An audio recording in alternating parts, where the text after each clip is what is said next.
kwa habari motomoto na zenye uchunguzi wa kina. Sikiliza Radio Umoja. Radio Umoja ni sauti ya mwananchi.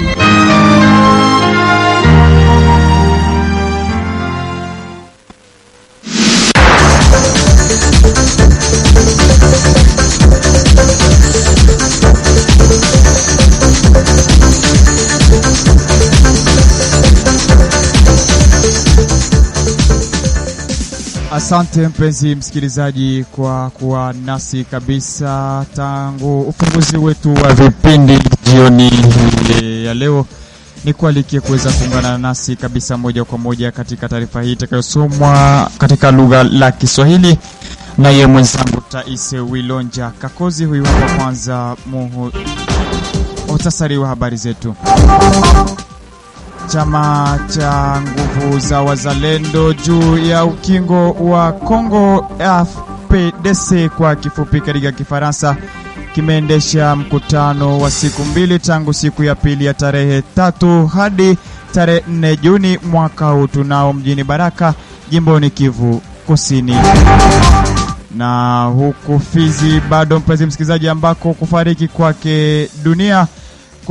dunia kwake Generali Shabani Sikatenda kumepokelewa kwa huzuni mkubwa na urahia wa tarafa la Fizi na wa mji wa Baraka. Tutamalizia pia na huko Kinshasa ni kuombe kuweza kuungana nasi mpenzi msikilizaji kwa mengi zaidi.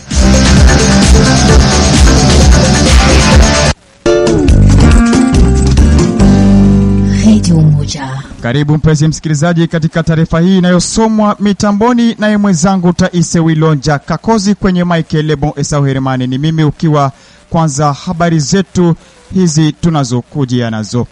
Chama cha nguvu za wazalendo juu ya ukingo wa Kongo FPDC kwa kifupi katika lugha la Kifaransa kimeendesha mkutano wa siku mbili tangu siku ya pili ya tarehe 3 hadi tarehe 4 Juni mwaka huu tunao mjini Baraka jimboni Kivu Kusini. Nini lengo la kikao hicho?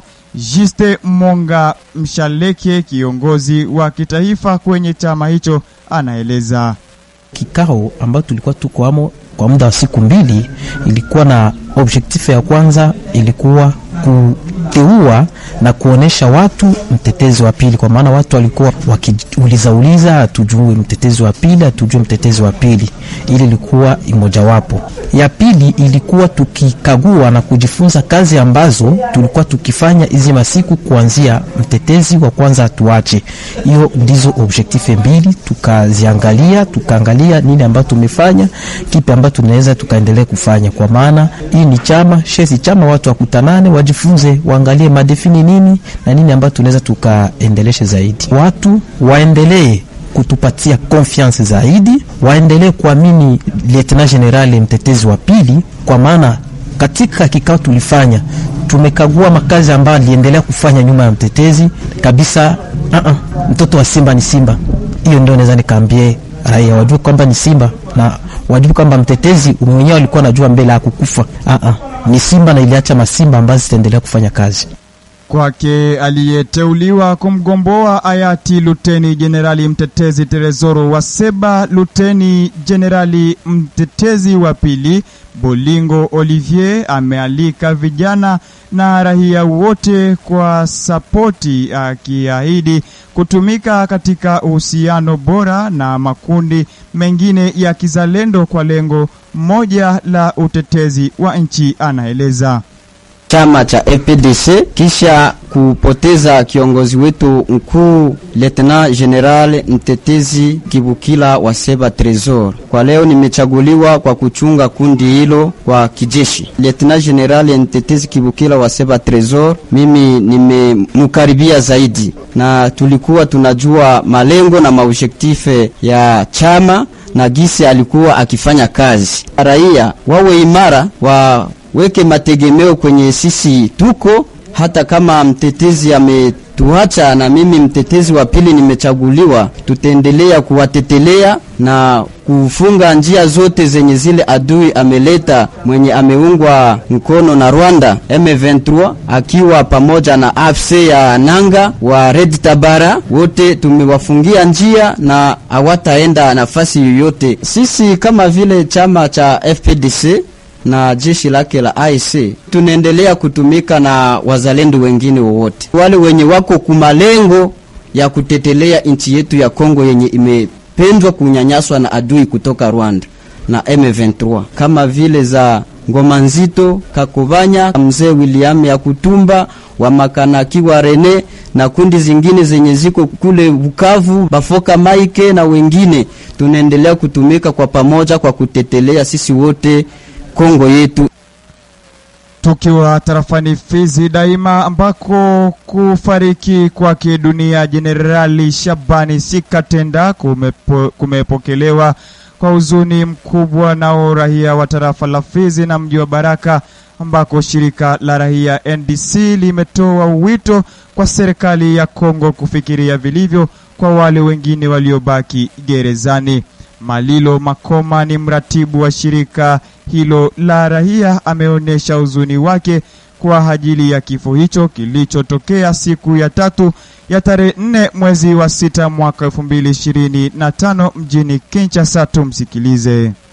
Ni masikitiko makubwa sana ndugu mtangazaji, kusikia kifo cha Luteni Generali Sikatenda, mpambanaji mkuu ambaye alipata sifa nyingi tu katika upambanaji wake, kufia kwenye gereza, wakati kama sisi mashirika ya kiraia tuliwahi kuandika mengi ya kuambia serikali wamwachie huru, na watu wengine walilalamika sana kusema kwamba hali yake ya mwili hairuhusu tena kukaa kwenye gereza kama nani, lakini serikali ilichukulia maneno hayo kama vile hayana thamani. Lakini leo sasa yanaumiza sana moyoni kuona nchi ya Kongo kwenye hatari leo. Sasa kuona mtu aje apotee hivi, mpambanaji mkuu aje apotee katika mazingira kutatanisha hivi, si vitu vizuri sana, inasikitisha sana, inauma sana sana kabisa.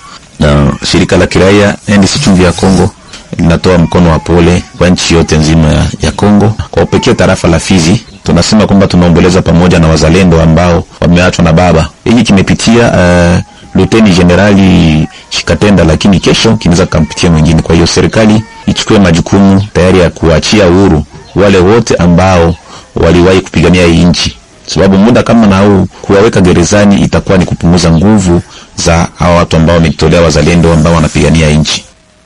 Shirika la raia NDC latoa wito kwa diwani wa tarafa la Fizi Bwana Sami Kalonji Badibanga kurudilia maamuzi yake aliyoyatoa kwa baadhi ya mashirika, akiomba pia liwali wa jimbo la Kivu Kusini kuingilia kati swala hilo. Wito huo ambao umetolewa baada ya kusimamishwa kazi kwa shirika la HEC-EPA na shirika la Acted tarehe 17 na tarehe 23 Mei mwaka huu tunao, kwa sababu ya kutumikia eneo zinazomilikiwa na M23. Malilo Makoma ni mratibu wa shirika hilo, tumsikilize.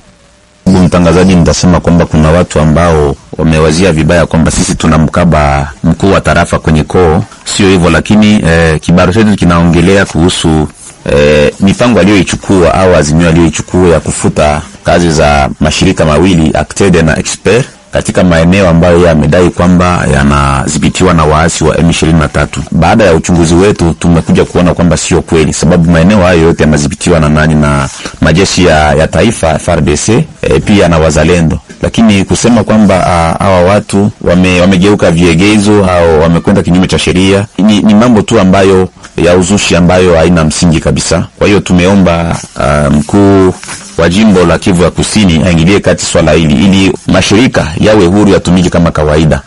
Pia tumeomba mkuu wa tarafa la Fizi aweke mbele zaidi sana mazungumzo, sikuwa nachukua maamuzi ya haraka ambayo yanaweza kuleta sijui mambo mengine hapo nyuma sio kwa mazuri zaidi sana.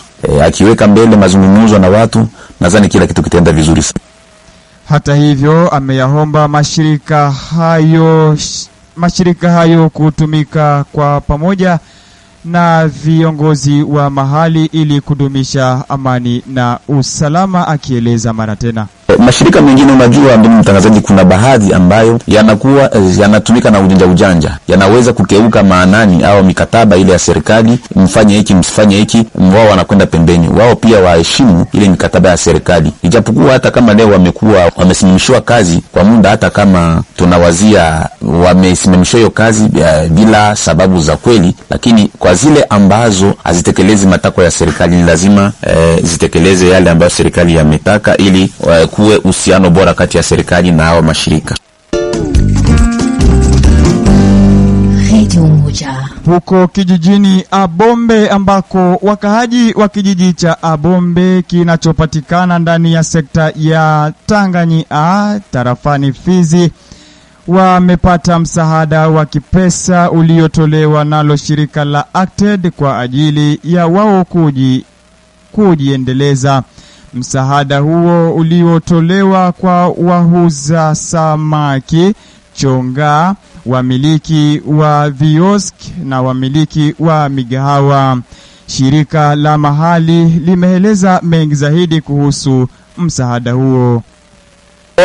Hapa Kabumbe tulipokea pesa kutoka kwa Acted. Zilikuwa pesa kuzalisha mapato kwa raia, sababu yaliandika kitengo kiine, yaliandika watumizi wa tabaki, watumizi wa kioske, watumizi wa restaurant na watumizi wa chonga. Watumizi wa mboga walipata $300 na 83,000. Watumizi wa chonga walipata $229 na watumizi wa kioske walipata $300 na 12,000 na watumizi wa restaurant walipata $300 na 12,000. Na labda ni namna gani nini kama vile wakahaji hapo Kabumbe au wale ambao wameenda kupata msaada huo, hisia zao ni zipi au na namna gani wameenda kupokea msaada huo? Kwanza sababu mafuta ilikawia sana kama zile miezi 6, kwa watatosha tumaini sana. Wakati walipata jana leo walifurahi sana, wakapiga changa na mwingine kabisa inatulia na tunakuwa furaha sana. Mashariki daima mwa nchi ya DR Congo, mpenzi msikilizaji, ambako Umoja wa Ulaya umetaja kuongezeka kwa usalama mdogo ndani ya jimbo la Kivu Kaskazini na Kusini, ambako vijiji vingi bado vyaendelea kumilikiwa na AFC M23. Ameyasema hayo balozi wa umoja huo wa Ulaya wiki tunayo mjini Beni, makao makuu mwa jimbo la Kivu Kusini kwa muda nchini DR Congo. Akipokelewa mjini Kinshasa akishindikizwa na mabalozi 9 wa Ulaya, bwana Nicolas Berlanga amesema kuwa ziara yake hiyo ya kikazi ni kwa lengo la kuachia miradi ya kifedha kwa wakahaji kwa ajili ya kutafuta amani na muungano wa kijamii maeneo ya Ituri na Kivu Kaskazini. Huko Kinshasa ambako mapitio ya waandishi habari yalichapisha juu ya uchaguzi wa DR Congo kama mwanachama ambaye sio mjumbe wa Baraza la Usalama wa Umoja wa Taifa na msikilizaji wa waziri wa sheria Costa Mutamba kwa umrazi mpenzi msikilizaji, Costa Mutamba kwa mahakama kuu. Chombo cha waandishi habari wa Kongo kinaripoti kwamba DR Congo ilichaguliwa kuwa kama mwanachama ambaye sio wa kudumu wa Baraza la Usalama wa Umoja wa Taifa na kura 183 kati ya kura kati ya kura 187 kwa muhula wa mwaka 2026 hadi 2027. Uchaguzi huu unaashiria kurudi kwa DR Congo kwenye eneo la kidiplomasia na kimataifa kulingana na umoja wa vyombo vya habari wa DR Congo. Na ni hapo ndipo nimefika mwisho kabisa wa taarifa hii, mpenzi msikilizaji, iliyosomwa mitamboni naye mwenzangu Taise Wilonja Kakozi. Kwenye mic Lebo Esau Hermani ni mimi. Washukuru pia wenzangu walioshiriki kwenye meza ya wariri ili kuweza kuandalia habari hizi. Nasema kwaheri.